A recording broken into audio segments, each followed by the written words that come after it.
Hello everyone, welcome to my channel Sumana Kiran Kannada vlogs. ಇವತ್ತು ಕೂಡ ಒಂದು ಬಸ್ಸಾರು ರೆಸಿಪಿಯನ್ನು ತೋರಿಸ್ತಾ ಇದ್ದೀನಿ. ಲಾಸ್ಟ್ ಟೈಮ್ ನಾನು ಹಾಕಿದಂಥ ಬಸ್ಸಾರಿನ ವಿಡಿಯೋ ತುಂಬಾ ಚೆನ್ನಾಗಿ ರೀಚ್ ಆಗ್ತಾ ಇದೆ. ನೀವು ಹೇಳೋವಂಥ ಕಮೆಂಟ್ಸು, ಲೈಕ್ಸು ತುಂಬಾ ಖುಷಿ ಆಗುತ್ತೆ. ಸೊ ಇವತ್ತು ಕೂಡ ಒಂದು ಟೇಸ್ಟಿಯಾಗಿ ಈಸಿಯಾಗಿ ಮಾಡುವಂಥ ಬಸ್ಸಾರನ್ನು ತೋರಿಸ್ಕೊಡ್ತಾ ಇದ್ದೀನಿ. ಅದೇನೆಂದರೆ ಅವರೆಕಾಳು ಮತ್ತು ಹೀರೆಕಾಯಿ ಹಾಕಿ ಮಾಡಿರೋವಂಥ ಬಸ್ಸಾರು. ಅವರೆಕಾಳು ಸೀಸನ್ ಆಗಿರೋದ್ರಿಂದ ಈ ರೆಸಿಪಿಯನ್ನು ಮಿಸ್ ಮಾಡ್ದೇನೆ ಒಂದ್ಸಲ ಟ್ರೈ ಮಾಡಿ ನೋಡಿ. ಫಸ್ಟ್ ಒಂದು ಕುಕ್ಕರ್ಗೆ ಒಂದು ಅರ್ಧ ಕೆಜಿಯಷ್ಟು ಅವರೆಕಾಳನ್ನು ಹಾಕ್ಕೊಳ್ತಾ ಇದ್ದೀನಿ. ಫ್ರೆಶ್ ಅವರೆಕಾಳು ಅವಾಗ ಸುಲ್ಕೊಂಡು ಮಾಡಿದ್ರೆ ಅದರ ಸೊಗಡು ಎಲ್ಲ ಇರೋದ್ರಿಂದ ತುಂಬಾ ರುಚಿಯಾಗಿ ಬರುತ್ತೆ. ಹಾಗೆಯೇ ಅದಕ್ಕೆ 2 ಹೀರೆಕಾಯಿನ ಸಣ್ಣದಾಗಿ ಕಟ್ ಮಾಡಿಕೊಂಡು ಸೇರಿಸ್ಕೊಳ್ತಾ ಇದ್ದೀನಿ. ಅದಕ್ಕೆ ಒಂದು 2 ಕಪ್ಪಷ್ಟು ನೀರನ್ನು ಹಾಕ್ಕೊಳ್ಳಿ. ನಿಮಗೆ ಸಾಂಬಾರು ಕ್ವಾಂಟಿಟಿ ಎಷ್ಟು ಬೇಕಾಗುತ್ತೆ ಅಷ್ಟು ನೋಡಿಕೊಂಡು ನೀರು ಹಾಕ್ಕೊಳ್ಳಿ. ನಾನು ದೊಡ್ಡ ಕಪ್ಪಲ್ಲಿ ಒಂದು 2 ಕಪ್ಪಷ್ಟು ಹಾಕ್ಕೊಂಡಿದ್ದೀನಿ. ನೀರು ಹಾಕಿ ರುಚಿಗೆ ಬೇಕಾಗಿರೋಷ್ಟು ಉಪ್ಪನ್ನು ಹಾಕಿ ಎಲ್ಲನೂ ಒಂದ್ಸಲ ಚೆನ್ನಾಗಿ ಮಿಕ್ಸ್ ಮಾಡಿಕೊಂಡು ಕುಕ್ಕರ್ ಲಿಡ್ಡನ್ನು ಕ್ಲೋಸ್ ಮಾಡಿ ಒಂದು ವಿಷಲ್ ಕೂಗಿಸ್ಕೊಳ್ಳೋಣ. ಹಸಿ ತರಕಾರಿ ಆಗಿರೋದ್ರಿಂದ ಒಂದು ವಿಷಲ್ಗೆ ಚೆನ್ನಾಗಿ ಬೆಂದಿರುತ್ತೆ. ನೋಡಿ, ಇವಾಗ ಚೆನ್ನಾಗಿ ಮಿಕ್ಸ್ ಮಾಡಿದ್ದಾಗಿದೆ. ಕುಕ್ಕರ್ ಲಿಡ್ಡನ್ನು ಕ್ಲೋಸ್ ಮಾಡಿ ಒಂದು ವಿಷಲ್ ಕೂಗಿಸ್ಕೊಳ್ತಾ ಇದ್ದೀನಿ. ಒಂದು ವಿಷಲ್ ಹಾಕಿ ಕುಕ್ಕರ್ ಕಂಪ್ಲೀಟ್ಲಿ ತಣ್ಣಗಾಗಿದ್ದಾದಮೇಲೆ ನೋಡಿ, ಇವಾಗ ಅವರೆಕಾಳು ಮತ್ತು ಹೀರೆಕಾಯಿ ಎರಡೂ ಕೂಡ ಚೆನ್ನಾಗಿ ಬೆಂದಿದೆ. ಇದನ್ನು ಇವಾಗ ಕಟ್ಟನ್ನೇ ಸಪ್ರೇಟು ಮತ್ತು ಅವರೆಕಾಳು ಹೀರೆಕಾಯಿನೇ ಸಪ್ರೇಟ್ ಮಾಡಿಕೊಂಡು ಬಸ್ದಿಟ್ಕೊಂಡ್ಬಿಡೋಣ. ಇವಾಗ ಬಸ್ದಿದ್ದಾಗಿದೆ. ಈ ಕುಕ್ಕರಲ್ಲಿ ಅವರೆಕಾಳು ಮತ್ತು ಹೀರೆಕಾಯಿ ಸಪ್ರೇಟ್ ಆಗಿದೆ. ಬೇರೆ ಒಂದು ಪಾತ್ರೆಗೆ ಕಟ್ಟನ್ನು ತೆಗೆದಿಟ್ಕೊಂಡಿದ್ದೀನಿ. ಉಪ್ಪು ಹಾಕಿ ಬೇಯಿಸೋದ್ರಿಂದ ಎಲ್ಲ ಕಡೆಗೂ ಚೆನ್ನಾಗಿ ಉಪ್ಪಿಡಿದು ತುಂಬಾ ರುಚಿಯಾಗುತ್ತೆ. ಒಂದು ವಿಷಲ್ಗೆ ಚೆನ್ನಾಗಿ ಬೆಂದಿರುತ್ತೆ. 2 ವಿಷಲೆಲ್ಲ ಹಾಕಿಸ್ಬಿಟ್ರೆ ತುಂಬಾ ಮೆತ್ತಗಾಗ್ಬಿಡುತ್ತೆ. ಹಾಗೆ ನೆಕ್ಸ್ಟ್ ಇವಾಗ ಸಾಂಬಾರ್ಗೆ, ಈ ಬಸ್ಸಾರಿಗೆ ಖಾರ ಹುರ್ಕೊಳ್ಳೋದಕ್ಕೆ ಫಸ್ಟ್ ಒಂದು ಪ್ಯಾನ್ಗೆ ಒಂದು 2 ಟೀ ಸ್ಪೂನಷ್ಟು ಎಣ್ಣೆ ಹಾಕಿದ್ದೀನಿ. ಅದಕ್ಕೆ ಒಂದು ಈರುಳ್ಳಿನ ಈ ರೀತಿ ದಪ್ಪದಾಗಿ ಕಟ್ ಮಾಡಿಕೊಂಡು ಸೇರಿಸ್ಕೊಂಡಿದ್ದೀನಿ. ಅದಕ್ಕೆ ಒಂದು 5 ರಿಂದ 6 ಎಸಲಷ್ಟು ಬೆಳ್ಳುಳ್ಳಿ, 1 ಕಡ್ಡಿಯಷ್ಟು ಕರಿಬೇವನ್ನ ಹಾಕಿ ಎಣ್ಣೆಯಲ್ಲಿ ಈರುಳ್ಳಿ ಬೆಳ್ಳುಳ್ಳಿ ಎಲ್ಲದನ್ನು ಕೂಡ ಚೆನ್ನಾಗಿ ಕೆಂಪಗಾಗೋವರೆಗೂ ಹುರ್ಕೊಳ್ಬೇಕಾಗತ್ತೆ.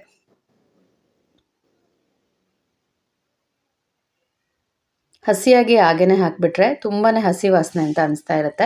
ಈ ರೀತಿ ಸ್ವಲ್ಪ ಎಣ್ಣೆಯಲ್ಲಿ ಹುರ್ಕೊಂಡು ಮಾಡೋದ್ರಿಂದ ಘಮ ರುಚಿ ಎರಡೂ ಕೂಡ ತುಂಬಾ ಚೆನ್ನಾಗಿ ಬರುತ್ತೆ. ನೋಡಿ, ಇವಾಗ ಹುರಿದಿದ್ದಾಗಿದೆ. ಇದನ್ನ ಒಂದು ಮಿಕ್ಸರ್ ಜಾರ್ಗೆ ತೆಗೆದಿಟ್ಕೊಳ್ತಾ ಇದ್ದೀನಿ.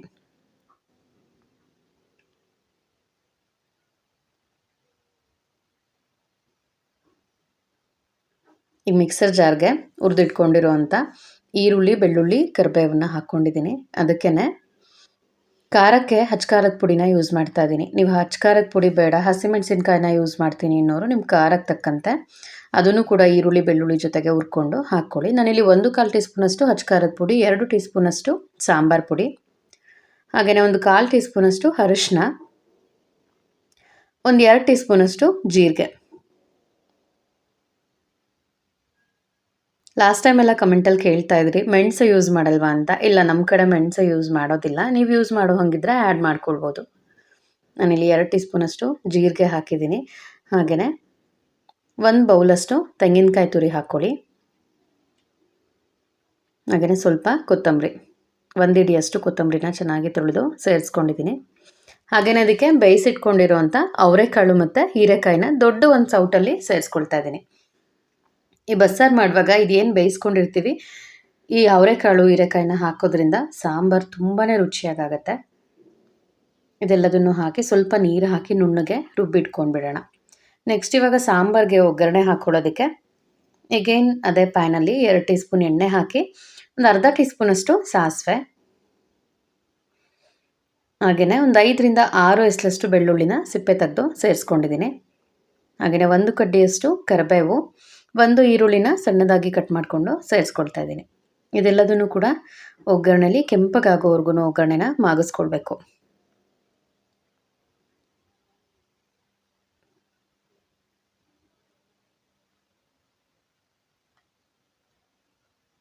ನೋಡಿ, ಇವಾಗ ಈರುಳ್ಳಿ ಎಲ್ಲ ಚೆನ್ನಾಗಿ ಕೆಂಪಗಾಗ್ತಾ ಇದೆ. ಇವಾಗ ಒಗ್ಗರಣೆ ರೆಡಿಯಾಗಿದೆ.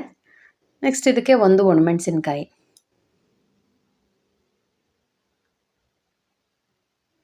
ನೋಡಿ, ಇವಾಗ ಸಾಂಬಾರ್ಗೆ ಒಗ್ಗರಣೆ ರೆಡಿ ಆಗ್ತಾ ಇದೆ. ಇವಾಗ ಫಸ್ಟ್ ಸಾಂಬಾರನ್ನ ಮಾಡ್ಕೊಳ್ತೀನಿ. ಈ ಮಾಡ್ಕೊಂಡಿರುವಂಥ ಒಗ್ಗರಣೆನ ಒಂದು ಪಾತ್ರೆಗೆ ಹಾಕಿಟ್ಕೊಂಡಿದ್ದೀನಿ. ಇದಕ್ಕೆ ಬಸ್ದಿಟ್ಕೊಂಡಿರುವಂಥ ಕಟ್ಟನ್ನು ಸೇರಿಸ್ಕೊಳ್ತಿದ್ದೀನಿ. ನಾವು ಅವರೆಕಾಳು ಹೀರೆಕಾಯಿ ಬೇಯಿಸ್ಕೊಳ್ಳೋದಕ್ಕೆ ಏನು ನೀರನ್ನು ಹಾಕಿದ್ವಿ ಅದನ್ನು ಸಪ್ರೇಟು ಬಸ್ದಿಟ್ಕೊಂಡಿರುವಂಥ ಕಟ್ಟನ್ನು ಈ ಒಗ್ಗರಣೆ ಜೊತೆಗೆ ಹಾಕಿದ್ದೀನಿ. ಅದಕ್ಕೆ ರುಬ್ಬಿಟ್ಕೊಂಡಿರುವಂಥ ಖಾರನ ಹಾಕಿ ಚೆನ್ನಾಗಿ ಮಿಕ್ಸ್ ಮಾಡ್ಕೊಳ್ಬೇಕು. ಈ ಸಾಂಬಾರನ್ನು ಜಾಸ್ತಿ ಹೊತ್ತು ಕುದಿಸೋ ಅಂಥ ಅಗತ್ಯ ಇಲ್ಲ.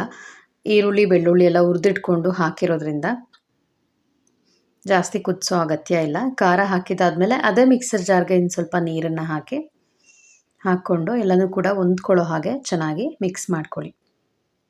ಕೆಲವೊಬ್ರು ಈ ಬಸ್ಸಾರಿಗೆ ಟೊಮ್ಯಾಟೊ ಯೂಸ್ ಮಾಡ್ತಾರೆ. ನಮ್ಮ ಕಡೆ ಟೊಮ್ಯಾಟೊ ಯೂಸ್ ಮಾಡೋದಿಲ್ಲ. ನಾವು ಹುಣಸೆ ಹುಳಿ ಹಾಕ್ತೀವಿ, ಹುಣಸೆ ರಸ ಹಾಕ್ಕೊಳ್ತೀವಿ. ಒಂದು ಸಣ್ಣ ನಿಂಬೆಹಣ್ಣು ಸೈಜಿನ ಹುಣಸೆ ಹಣ್ಣನ್ನು ತೊಳೆದು ನೆನೆಸಿಟ್ಕೊಂಡಿದ್ದೆ. ಅದನ್ನು ಇವಾಗ ಈ ಸಾಂಬಾರಿಗೆ ಹಾಕ್ಕೊಳ್ತಾ ಇದ್ದೀನಿ. ನೋಡಿ, ಹುಣಸೆ ಹಣ್ಣನ್ನು ಚೆನ್ನಾಗಿ ತೊಳೆದು ಒಂದು 5ರಿಂದ 10 ನಿಮಿಷ ನೆನೆಸಿಟ್ಕೊಂಡಿದ್ರೆ ಚೆನ್ನಾಗಿ ಹುಳಿ ಬಿಟ್ಬಿಡುತ್ತೆ. ನೆನೆಸಿಟ್ಕೊಂಡಿರುವಂಥ ಹುಣಸೆ ಹುಳಿಯನ್ನು ಈ ಸಾಂಬಾರಿಗೆ ಹಾಕ್ಕೊಳ್ತಾ ಇದ್ದೀನಿ. ನೀವು ಹುಣಸೆ ಹಣ್ಣು ಬೇಡ ಟೊಮ್ಯಾಟೊ ಹಾಕ್ತೀನಿ ಅನ್ನೋರು ಹಾಕ್ಕೊಳ್ಬೋದು. ನೋಡಿ, ಇವಾಗ ಹುಳಿ ಎಲ್ಲ ಹಾಕಿದ್ದಾಗಿದೆ. ಚೆನ್ನಾಗಿ ಮಿಕ್ಸ್ ಮಾಡಿ ಒಂದು 2 ನಿಮಿಷ ಮೀಡಿಯಮ್ ಫ್ಲೇಮಲ್ಲಿ ಇಟ್ಕೊಂಡು ಈ ಸಾಂಬಾರನ್ನ ಕುದಿಸ್ಕೊಂಡ್ಬಿಡೋಣ.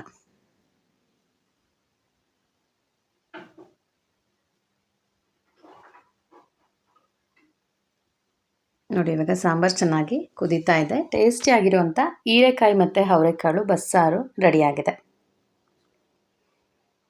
ಈ ಬಸ್ಸಾರು ಜೊತೆಗೆ ಮುದ್ದೆ ಇದ್ದರೆ ಪರ್ಫೆಕ್ಟ್ ಕಾಂಬಿನೇಷನ್. ಒಂದ್ಸಲ ಈ ರೆಸಿಪಿಯನ್ನು ಟ್ರೈ ಮಾಡಿ ನೋಡಿ.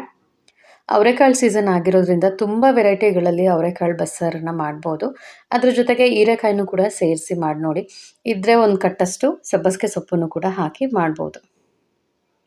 ನೆಕ್ಸ್ಟ್ ಇವಾಗ ಅದ್ರ ಕಾಳಿಗೆ ಒಗ್ಗರಣೆ ಹಾಕ್ಕೊಳ್ಳೋದಕ್ಕೆ ಅದೇ ಪ್ಯಾನಲ್ಲಿ 2 ಟೀ ಸ್ಪೂನಷ್ಟು ಎಣ್ಣೆ ಹಾಕಿದ್ದೀನಿ. ಅದಕ್ಕೆ ಒಂದು ಅರ್ಧ ಟೀ ಸ್ಪೂನಷ್ಟು ಸಾಸಿವೆ, ಒಂದು ಅರ್ಧ ಟೀ ಸ್ಪೂನಷ್ಟು ಜೀರಿಗೆ, ಒಂದು ಅರ್ಧ ಟೀ ಸ್ಪೂನಷ್ಟು ಉದ್ದಿನಬೇಳೆ, ಒಂದು ಅರ್ಧ ಟೀ ಸ್ಪೂನಷ್ಟು ಕಡಲೆಬೇಳೆನ ಹಾಕ್ಕೊಳ್ತಾ ಇದ್ದೀನಿ. ಈ ಕಡಲೆಬೇಳೆ ಉದ್ದಿನಬೇಳೆ ಎಲ್ಲ ಹಾಕೋದ್ರಿಂದ ಒಗ್ಗರಣೆ ಜೊತೆಗೆ ತಿಂತಾ ಇದ್ದಾಗ ಬಾಯಲ್ಲಿ ಸಿಗ್ತಾ ಇದ್ರೆ ತುಂಬಾ ರುಚಿ ಚೆನ್ನಾಗಿರುತ್ತೆ. ಈಗ ಉದ್ದಿನಬೇಳೆ ಕಡಲೆಬೇಳೆ ಎಲ್ಲ ಸ್ವಲ್ಪ ಕೆಂಪಗಾಗಿದ್ದಾದಮೇಲೆ ನೆಕ್ಸ್ಟ್ ಇದಕ್ಕೆ ಖಾರಕ್ಕೆ ಹಸಿಮೆಣಸಿನ್ಕಾಯಿನ ಹಾಕ್ಕೊಳ್ತಾ ಇದ್ದೀನಿ. ಒಂದು 4ರಿಂದ 5 ಹಸಿಮೆಣಸಿನ್ಕಾಯಿನ ಈ ರೀತಿ ಮಧ್ಯ ಕಟ್ ಮಾಡಿಕೊಂಡು ಸೇರಿಸ್ಕೊಳ್ಳಿ. ಹಾಗೆಯೇ ಅದಕ್ಕೆ 1 ಕಡ್ಡಿಯಷ್ಟು ಕರಿಬೇವು. ಹಾಗೆಯೇ ಈ ಪಲ್ಯದ ಒಗ್ಗರಣೆಗೆ ಈರುಳ್ಳಿ ಮತ್ತು ತೆಂಗಿನಕಾಯಿ ತುರಿ ಜಾಸ್ತಿ ಹಾಕಿದ್ರೆ ತುಂಬಾ ರುಚಿಯಾಗಿರುತ್ತೆ. ನಾನು ಇದಕ್ಕೆ ಒಗ್ಗರಣೆಗೆ 2 ಈರುಳ್ಳಿನ ಈ ರೀತಿ ಸಣ್ಣದಾಗಿ ಕಟ್ ಮಾಡಿಕೊಂಡು ಸೇರಿಸ್ಕೊಳ್ತಾ ಇದ್ದೀನಿ. ಈರುಳ್ಳಿ ಹಸಿಮೆಣಸಿನ್ಕಾಯಿ ಎಲ್ಲ ಒಗ್ಗರಣೆಯಲ್ಲಿ ಚೆನ್ನಾಗಿ ಕೆಂಪಗಾಗೋವರೆಗೂ ಮಾಗಿಸ್ಕೊಳ್ಳಿ.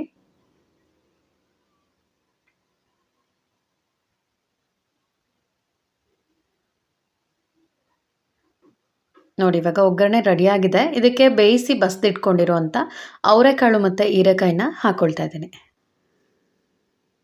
ನಾನು ಆಲ್ರೆಡಿ ಬೇಯಿಸ್ಕೊಳ್ಳೋದಕ್ಕೇ ಉಪ್ಪನ್ನು ಹಾಕಿದ್ದೀನಿ. ಉಪ್ಪನ್ನು ಈ ರೀತಿ ಸಾಂಬಾರು ಮಾಡುವಾಗ, ಈ ರೀತಿ ಪಲ್ಯಕ್ಕೆ ಒಗ್ಗರಣೆ ಹಾಕುವಾಗ ಹಾಕಿದ್ರೆ ಟೇಸ್ಟ್ ಅಷ್ಟು ಚೆನ್ನಾಗಿ ಆಗೋದಿಲ್ಲ. ಹಾಗೆ ಉಪ್ಪು ಅಷ್ಟು ಚೆನ್ನಾಗಿ ಹತ್ತಿರೋದಿಲ್ಲ. ಬೇಯಿಸ್ಕೊಳ್ಳೋದಕ್ಕೇ ಉಪ್ಪು ಹಾಕಿದ್ರೆ ರುಚಿ ತುಂಬಾ ಚೆನ್ನಾಗಾಗತ್ತೆ.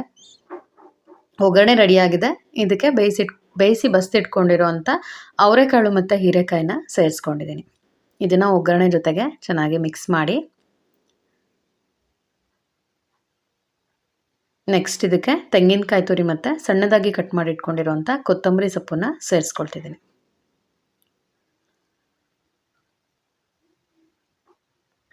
ನೋಡಿ, ಇವಾಗ ಚೆನ್ನಾಗಿ ಮಿಕ್ಸ್ ಮಾಡಿದ್ದಾಗಿದೆ. ಇದಕ್ಕೆ ಸ್ವಲ್ಪ ತೆಂಗಿನಕಾಯಿ ತುರಿ ಜಾಸ್ತಿ ಹಾಕ್ಕೊಳ್ಳಿ. ನಾನಿಲ್ಲಿ ಒಂದು ಅರ್ಧ ಹೋಳಷ್ಟು ತೆಂಗಿನಕಾಯಿ ತುರಿನ ಹಾಕ್ಕೊಂಡಿದ್ದೀನಿ. ಹಾಗೆಯೇ ಸಣ್ಣದಾಗಿ ಕಟ್ ಮಾಡಿ ಇಟ್ಕೊಂಡಿರುವಂಥ ಕೊತ್ತಂಬರಿ ಸೊಪ್ಪನ್ನು ಹಾಕಿ ಎಲ್ಲದನ್ನು ಕೂಡ ಮಿಕ್ಸ್ ಮಾಡಿ ಲಾಸ್ಟಲ್ಲಿ ಇದಕ್ಕೆ ಒಂದು ಅರ್ಧ ಹೋಳಷ್ಟು ನಿಂಬೆ ರಸ ಸೇರಿಸ್ಕೊಂಡ್ರೆ ತುಂಬಾ ರುಚಿಯಾಗಿ ಒಗ್ಗರಣೆ ರೆಡಿಯಾಗುತ್ತೆ. ಈ ಬಸ್ಸಾರಿನ ಜೊತೆಗೆ ಬಿಸಿ ಬಿಸಿ ರಾಗಿ ಮುದ್ದೆ ಇದ್ದರೆ ಪರ್ಫೆಕ್ಟ್ ಕಾಂಬಿನೇಷನ್. ಒಂದ್ಸಲ ಈ ರೆಸಿಪಿಯನ್ನು ಟ್ರೈ ಮಾಡಿ ನೋಡಿ. ನಾವು ನಮ್ಮ ಕಡೆ ಹೇಗೆ ಮಾಡ್ತೀವಿ ಆ ಮೆಥಡನ್ನು ತೋರಿಸಿದ್ದೀನಿ. ಇಷ್ಟ ಆದರೆ ಒಂದ್ಸಲ ಈ ರೆಸಿಪಿಯನ್ನು ಟ್ರೈ ಮಾಡಿ ನೋಡಿ. ಈ ವಿಡಿಯೋ ಹಾಗೆ ಈ ರೆಸಿಪಿ ನಿಮಗೆಲ್ಲರಿಗೂ ಇಷ್ಟ ಆಯಿತು ಅನ್ಕೋತೀನಿ. ಇಷ್ಟ ಆಗಿದ್ರೆ ಲೈಕ್ ಮಾಡಿ, ಶೇರ್ ಮಾಡಿ, ಕಮೆಂಟ್ ಮಾಡಿ. ಹಾಗೆ ಇನ್ನೂ ನನ್ನ ಚಾನಲ್ಗೆ ಯಾರೆಲ್ಲ ಸಬ್ಸ್ಕ್ರೈಬ್ ಆಗಿಲ್ಲ ಮರಿದೇನೆ ಸಬ್ಸ್ಕ್ರೈಬ್ ಮಾಡಿಕೊಂಡು ಸಪೋರ್ಟ್ ಮಾಡಿ. ಪಕ್ಕದಲ್ಲಿ ಕಾಣಿಸೋ ಬೆಲ್ಲೈಕನ್ನ ಪ್ರೆಸ್ ಮಾಡಿದರೆ ನಾನು ಹಾಕೋ ಅಂಥ ಎಲ್ಲ ವಿಡಿಯೋ ನೋಟಿಫಿಕೇಷನ್ಸ್ ನಿಮಗೆ ತಲುಪತ್ತೆ. ಬಸ್ಸಾರು ಮಾಡೋದು ತುಂಬ ಕಷ್ಟ ಅಂತ ಏನಿಲ್ಲ, ತುಂಬಾ ಈಸಿಯಾಗಿ ಮಾಡಿಬಿಡ್ಬೋದು. ಈ ಮೆಥಡಲ್ಲಿ ಒಂದ್ಸಲ ಈ ಬಸ್ಸಾರನ್ನು ಟ್ರೈ ಮಾಡಿ ನೋಡಿ, ಮನೇಲಿ ಎಲ್ಲರಿಗೂ ಕೂಡ ತುಂಬಾ ಇಷ್ಟ ಆಗುತ್ತೆ. Thank you.